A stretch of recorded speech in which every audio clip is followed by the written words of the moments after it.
Alright, welcome back to MGD 111 Photoshop 1. Today we're going to take a quick tour of Photoshop. First we need to launch the program.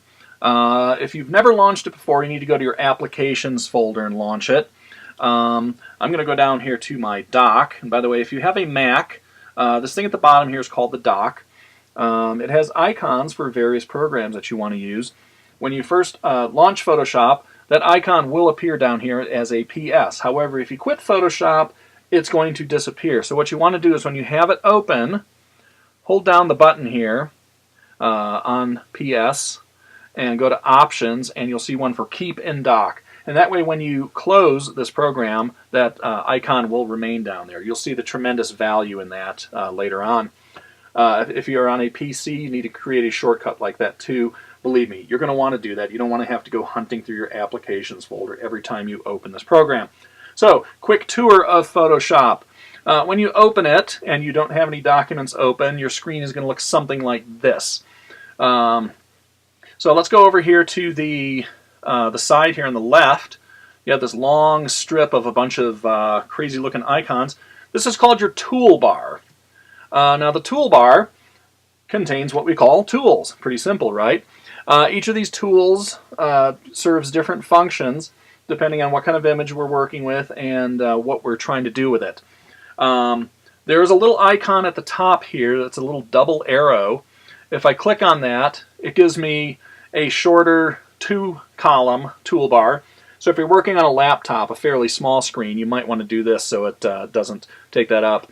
Since I'm on a big screen here, I'm going to look at this in a long, skinny format here. So if you want to just stay consistent with what I'm doing, you might want to do that. Now, an important feature of the toolbar here, you may notice some of these tools have a little triangle in the corner next to them.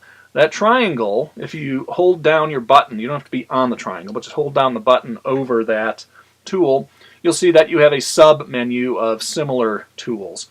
So the rectangular marquee, I'll explain what that does later. There's also the elliptical marquee, single row marquee, and the single column marquee. Similarly, if we go to, say, the magic wand tool here, there's the quick selection tool, which is a similar function.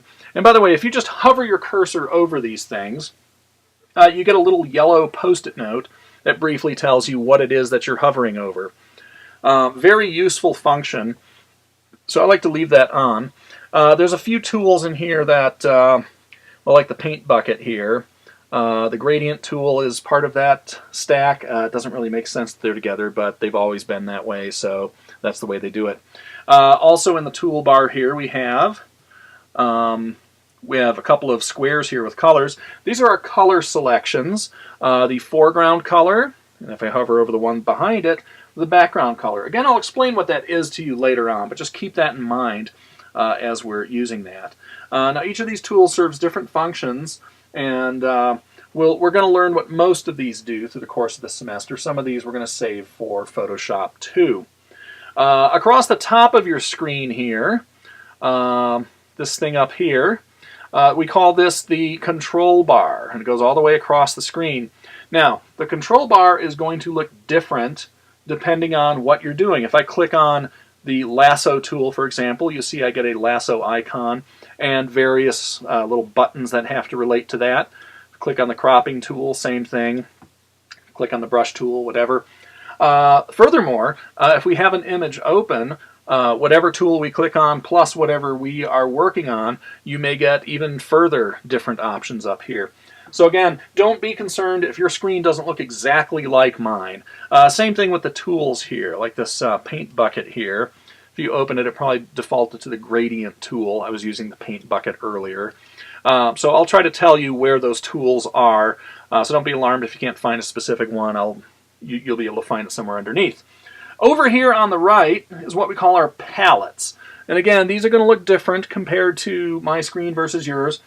There are certain palettes that we want to have open at all times, and as the semester progresses, we will open those up and use them. Most of them can be accessed through your menu at the top here under Window. So if I wanted to have, say, my History palette, and believe me, you do, you can click on History. Now, this is kind of starting to take up a lot of space here. Cool thing about the pallets over here, if I just grab the top of a pallet, I can just drag it around and it detaches from the stack. And I can also drag it and click it to the bottom of a stack. And I go into this little bar here with the little vent looking thing. And now it's part of that whole stack. So I can actually move this whole stack together and they all lock in. One thing that goes on with these tools, or these pallets, if I click on, say, the styles versus adjustments, you'll notice that they kind of moved up and down or made a little more room or whatever for these particular things.